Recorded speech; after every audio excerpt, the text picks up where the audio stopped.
이번 주 암송하는 말씀 디모데전서 1장 11절 말씀 우리 한 번 더 암송하는 마음으로 읽어보겠습니다.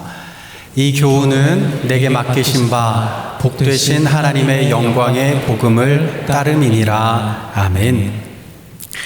지난 한 주 우리가 암송한 요한계시록 말씀은 사도 요한이 반모섬에 유배되었을 때 예수님께서 직접 에베소 교회에게 하신 말씀이죠.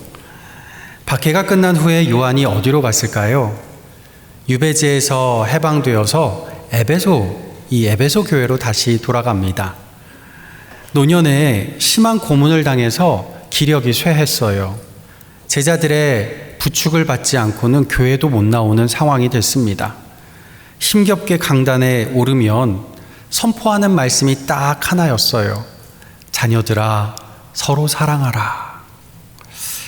그러고는 설교 끝한 거예요.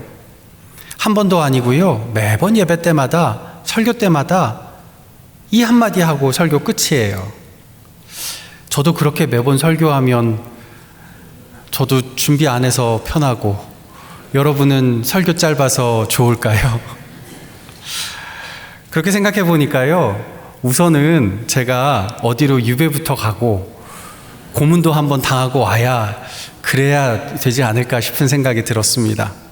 하지만 아니죠. 이 사도는 그 얼굴 보는 것만으로도 그 고문당해서 온몸이 만신창이가 된 채로 절뚝거리며 강단에 오르는 그 모습 하나만으로도 이 성도들이 눈물바다, 콧물바다가 되었어요. 하지만 매번 그러고 나니까요. 매번 예배 때마다 설교 때마다 똑같은 이 한마디하고 설교 끝하니까 어느 순간 성도들이 그랬대요. 왜 이 말씀만 하시냐고, 제대로 된 설교 좀 해달라고 그렇게 또 불평을 했대요. 그때 사도 요한이 유명한 말을 남겼죠. 이것이 주님의 계명이기 때문입니다. 이것만 온전히 지키면 다른 것은 더 이상 필요하지 않습니다. 서로 사랑하는 것, 예수님의 계명, 그것만 지키면 충분하죠. 이 사랑의 사도 요한의 무릎에서 자라난 사람이 하나 있어요. 폴리캅입니다. 화영대 앞에서도 예수만 저주하면 살려주겠다는 회유 앞에서도 내 나이 86년 동안 예수님 나 사랑해 주셨는데 내가 지금 와서 예수님을 어떻게 욕합니까? 그 고백하면서 불길로 나아갔던 서머나 교회의 목사님이셨죠. 이 폴리캅의 무릎에서 자라난 사람이 하나 있습니다. 이레네우스라는 사람인데요. 이 이레네우스는 사도 요한의 직계 손제자입니다. 그는 훗날 스승 폴리캅을 회고하면서 이런 글을 남겼습니다. 나는 복된 폴리캅이 앉았던 자리와 가르쳤던 자리, 그가 드나들던 장소, 그의 모든 행동과 외모, 사람들 앞에서 행한 설교를 당신에게 묘사할 수 있습니다. 그가 요한과 주님을 본 사람들과 어떻게 교제하고 그들의 말을 어떻게 인용하였으며 주님과 그가 행한 기적과 가르침에 관해 그들에게서 무엇을 들었는지도 설명할 수 있습니다. 폴리캅은 말씀이신 예수님의 삶을 목격한 사람들로부터 모든 것을 전해 들었듯이 모든 것을 성경과 일치하여 말하였습니다. 예수님 직접 본 사람들의 그 예수님의 직계 제자들의 직계 손제자였던 이레네우스. 그는요, 신약 성경 연구가들이라면 꼭 알아야 되는 아주 중요한 인물입니다. 교회에 회람되던, 이 당시까지 회람되던 사도들과 직계 제자들의 편지들이요, 이레네우스가 2세기 사람인데 이 2세기쯤에 이제 한데 묶여서 회람되기 시작했어요. 근데 교회들마다 받은 편지가 다르기 때문에 이 회람된 편지들의 묶음이 조금씩 달랐어요. 그래도 대체로 교회들이 이건 사도들 그리고 직계 제자들이 쓴 예수님의 진품 말씀이다. 이거를 어느 정도 알고 이렇게 회람하며 신약 성경 말씀을 읽게 되었습니다. 그런데 그 편지들이 이세기경 이레네우스 때부터 묶여 다니기 시작했고, 그게 4세기에 가서야 우리가 가지고 있는 신약성경 완본판으로 이렇게 확정이 되게 됩니다. 뭐 그전에는 확정이 안 되냐, 그건 아니고 이제 교회에서 확정을 한 것은 4세기경 되어서입니다. 이 과정을 정경화 과정이라고 얘기해요. 신약 성경을 정경으로 이제 확정하는 과정이라는 말인데요. 이 정경화 과정에서 가장 중요하고 이 정경화 과정을 시작했던 인물이 이 이레네우스입니다. 이레네우스가 살던 때는 박해가 멈춘 때입니다. 박해가 멈추면요, 교회 다니기가 편해져요. 그러면 교회에 문제가 생기기 시작해요. 교회에 문제가 생기기 시작하면 이단들이 창궐하기 시작해요. 지금도 그렇지만 그때도요, 이단들은 교회를 비판하는 것부터 시작하거든요. 그리고 교회 성도들을 너희 성경도 잘 모르는 무식쟁이들이야 그러면서 비난을 하면서 꼬드겨요. 자기만 아는 성경 지식이 있다면서 우쭐을 댑니다. 그러면서 교회가 읽던 사도들의 편지들에서 자기 마음에 맞는 부분들만 오려내가지고 그걸 묶어서 이게 성경이다 그러고 다닌 거예요. 2세기 때 그때까지만 해도 이게 성경이다 말할 필요가 없었거든요. 사도들의 가르침이 아직 생생했기 때문에. 근데 이단들이 먼저 이게 성경이다 묶어놓고 다니니까 어쩔 수 없이 교회에서 이제 성경은 어디서부터 어디까지다 이거를 정해줘야만 했던 거예요. 그래서 이레네우스가 이 글을 쓰기 시작을 한 겁니다. 이단에 맞서서 교회를 지키기 위해 펜을 든 사람이 이레네우스였어요. 그래서 교회에 수호자라는 별명도 붙었습니다.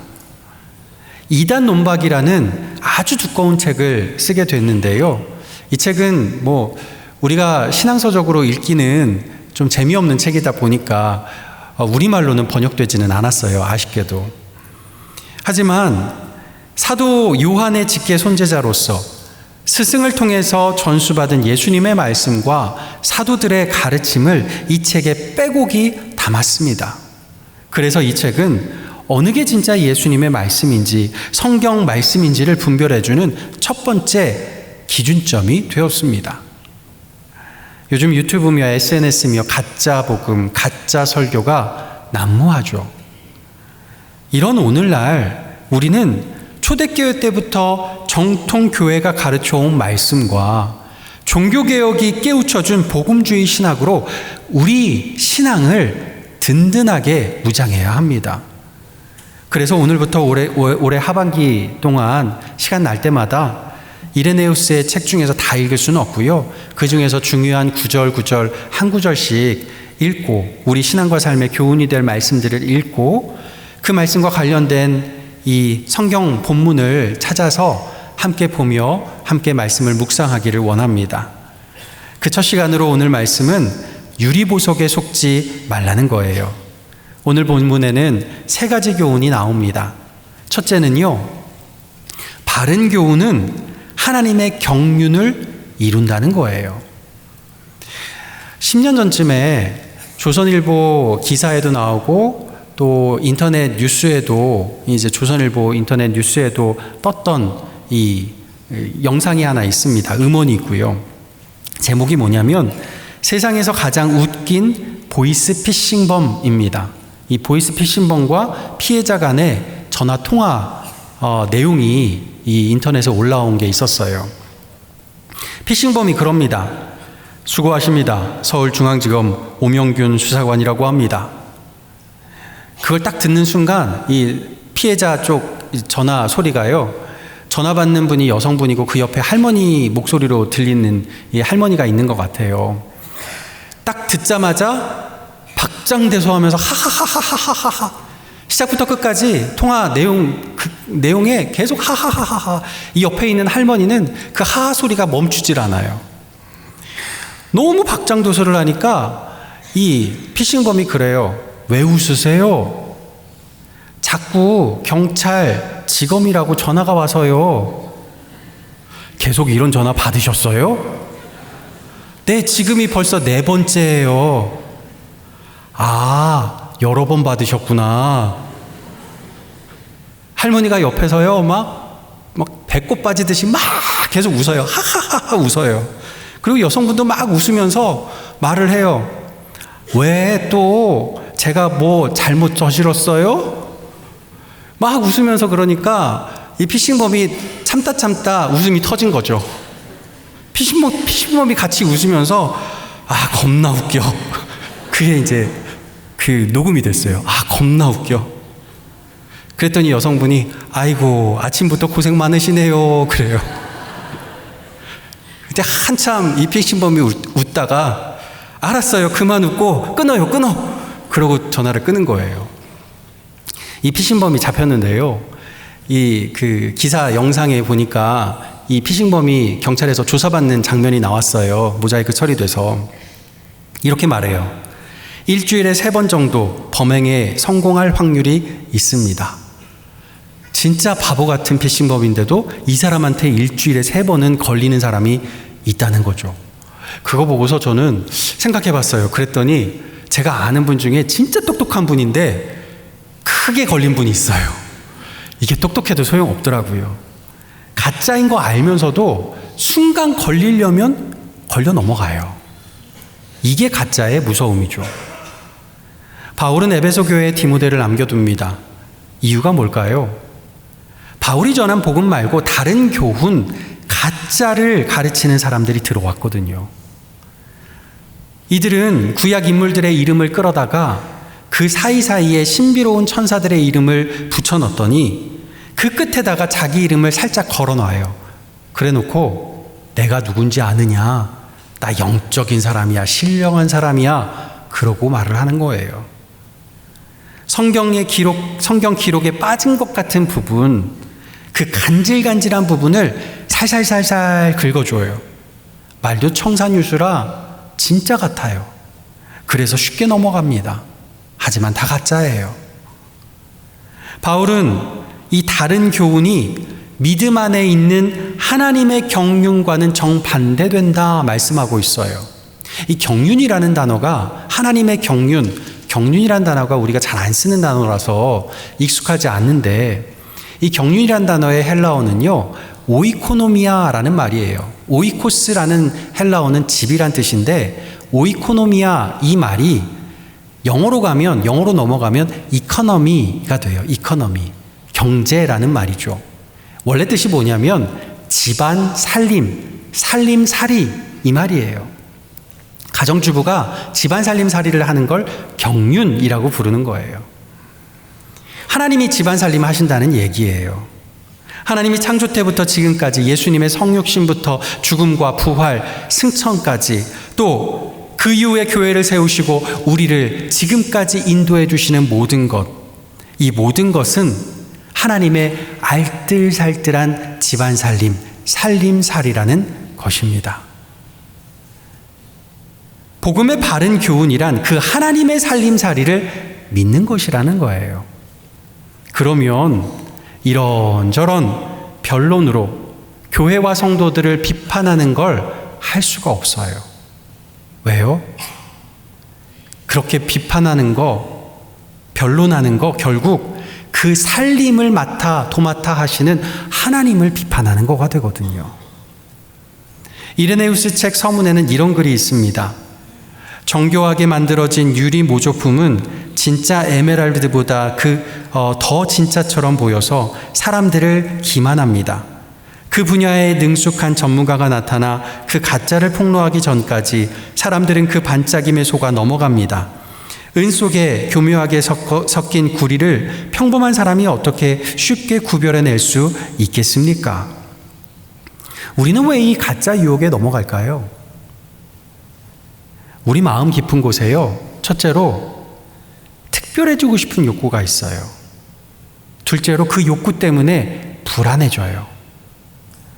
신앙생활조차도 남들보다 좀 더 신비로운 체험을 하고 신비로운 지식을 내가 갖고 있어야 성공한 것처럼 느껴지는 그 욕구가 있는데 이게 잘 안 채워지거든요.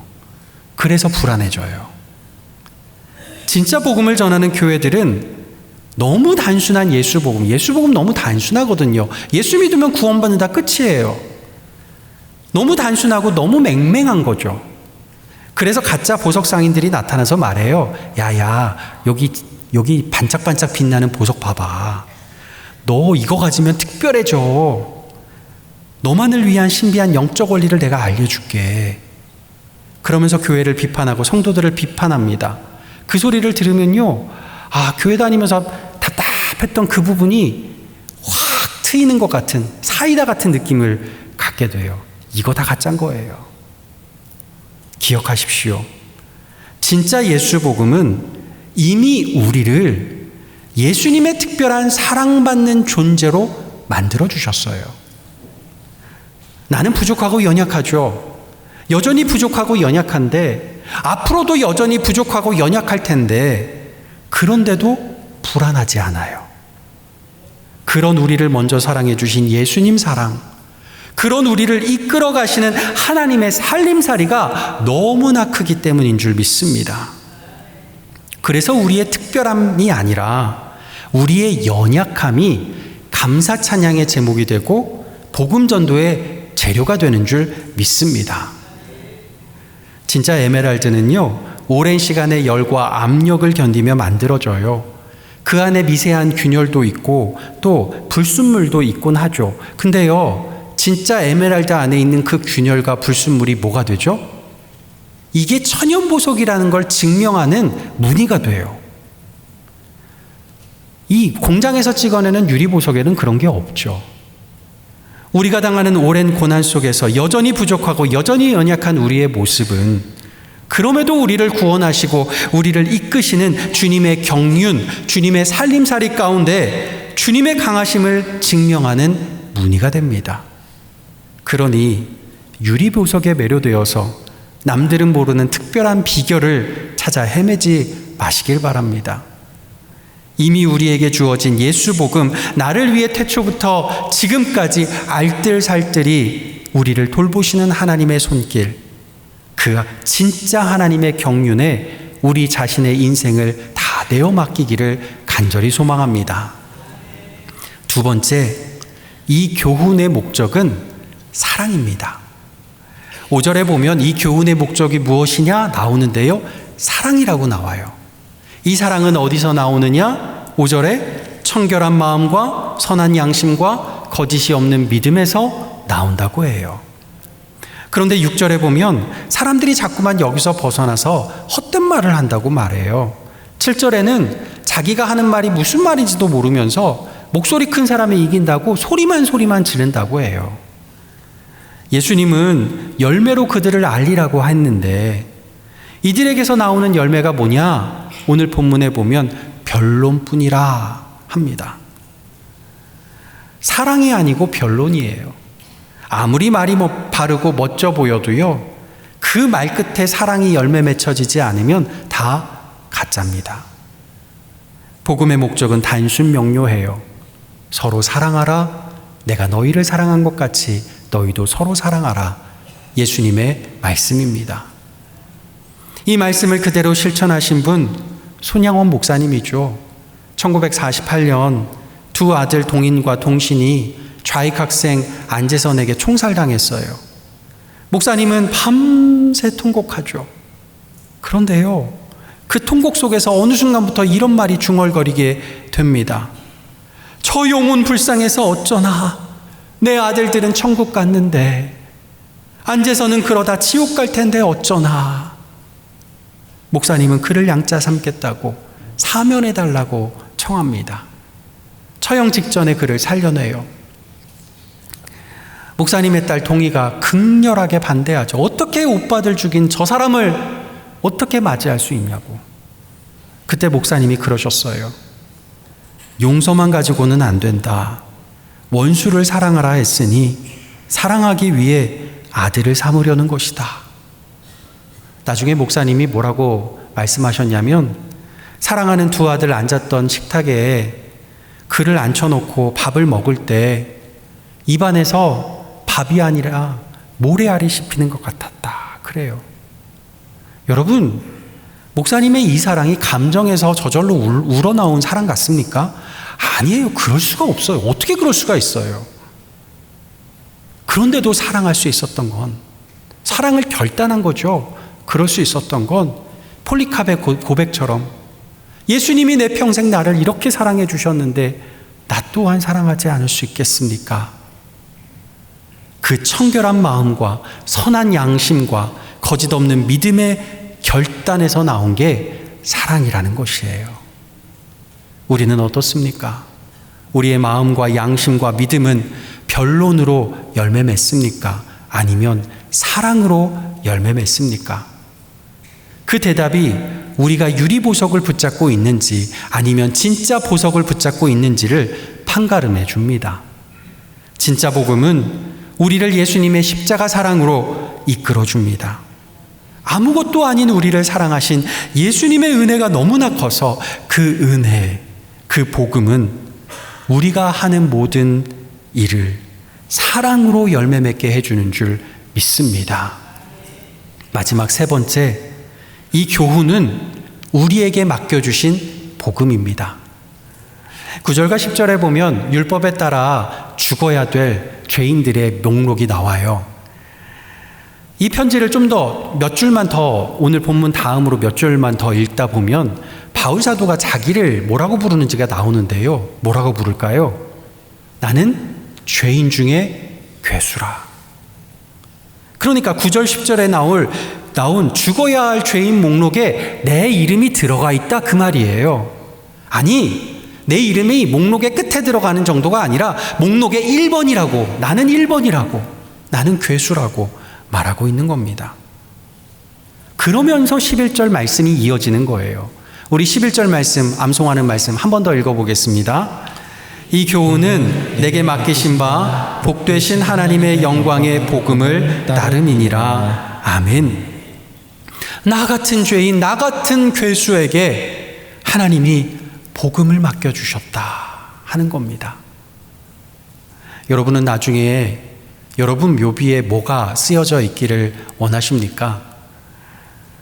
이따가 우리가 마지막에 부를 찬양이 평소에 부를 찬양 아니고 주보에 나와 있는 찬양 말고 나 같은 죄인 살리신 함께 찬양하려고 하는데요. 이 찬양을 작사하신 존 유천 목사님, 죽기 전에 자기 묘비에 쓰여질 글을 이거 적어달라고 미리 말해놨었어요. 이런 글입니다. 한때 무신론자이자 방탕한 사람이었으며 아프리카 노예 상인이었던 존 유턴은 우리의 주요 구원자이신 예수 그리스도의 풍성한 자비하심으로 보호받고 회복되고 용서받았으며 자신이 그토록 오랫동안 파괴하려 했던 그 믿음을 전파하며 버킹엄에서 16년간 올리교회에서 27년간을 섬겼다. 우리 묘비에는 뭐라고 쓰여 있을까요? 나는 죄인 중에 괴수인데 주님의 은혜로 구원받아 고척교회에서 몇 년간을 섬겼다. 이거면 충분하지 않겠습니까? 우리 주님은 자격 없는 사람에게 복음을 맡겨주십니다. 죄인 중에 괴수에게 복음을 맡겨주십니다. 예수님은 의인을 부르러 오신 게 아니에요. 죄인을 부르러 오셨죠. 우리가 예수 십자가 앞에 서서 죄인임을 깨닫고, 아니 죄인 중에 괴수임을 깨닫고 우리 머리를 들지도 못할 정도로 부끄러워하고 있는 그 순간 예수님은 우리를 구원하시고 우리 같은 존재에게 진짜 구원의 소식, 진짜 복음을 덥석 맡겨주십니다. 그러기에 이 복음을 맡은 우리, 이 복음을 전하는 우리, 이 복음대로 사는 우리는 나 같은 죄인 살리신 주 은혜 놀라워 고백하며 그 사랑으로 서로를 사랑하게 되는 줄 믿습니다. 맡겨주신다는 건요, 믿는다는 거고 사랑하신다는 거예요. 어떻게 우리 같은 존재를 사랑하시고 맡겨주실까? 이걸 깨닫는 삶이 복되신 하나님의 영광된 삶이 되는 줄 믿습니다. 그러니 여러분 마음 강하게 먹으십시오. 내가 가진 부끄러운 모습이요, 복음 전하는데 걸림돌이 되지 않습니다. 도리어 하나님의 은혜가 얼마나 놀라운지를 증명하는, 진짜를 증명하는 무늬가 됩니다. 진짜 에메랄드임을 증명해주는 그 속에 작은 무늬가 될 줄 믿습니다. 여러분, 오늘 이 시대에는 수많은 가짜 유리보석들이 우리를 속입니다. 하지만 우리에게는 진짜 에메랄드가 있어요. 우리를 위해 죽으시고 다시 사신 예수 그리스도입니다. 그분의 사랑이 진짜 복음입니다. 예수님이 우리에게 맡겨주신 진짜 복음, 그걸 가진 우리의 깨어진 일상도, 남들에게 말 못할 아픔도 예수님의 십자가 사랑으로 열심히 살림살이 하시는 하나님의 선하신 경륜 안에 있습니다. 이 경륜 안에서 여러분의 인생을 가장 아름다운 보석으로 빚어가고 계시는 줄 믿습니다. 지난주에 말씀 가운데 우리가 보았던 찬양, 아까 우리가 불렀던 찬양팀과 함께 불렀던 찬양 중에 그런 가사가 있죠. 조금 더디더라도 기다려줄 수 있겠니? 조금 늦더라도 끝까지 참아줄 수 있겠니? 앞이 보이지 않아도, 이해되지 않아도 살아내줄 수 있겠니? 너의 눈물의 기도 내가 하나도 빠짐없이 다 들어 응답해 줄 테니 그 응답이 조금 더딜지라도 끝까지 인내하며 기다려달라. 주님께서 하나님의 열심으로 이루어 주겠다 말씀하십니다. 이 하나님의 선하신 경륜 안에 우리는 다 살고 있는 것이에요. 이 한 주 반짝이는 유리보석 같은 세상 유혹들은 물리치시고 오직 예수 복음, 오직 예수 사랑으로 승리하시는 저와 여러분 될 수 있기를 예수님의 이름으로 간절히 축복합니다. 기도하겠습니다. 아버지 하나님, 화려한 말들과 세상의 유혹에 흔들리는 저희의 마음을 붙들어 주시옵소서. 많이 아는 것보다 주님을 더 깊이 사랑하는 성숙한 성도가 되게 하시고, 우리를 위해 십자가에 달려 죽으신 예수 그리스도, 우리 인생의 진짜 보석을 끝까지 붙들게 하여 주시옵소서. 예수님의 이름으로 기도하옵나이다. 아멘.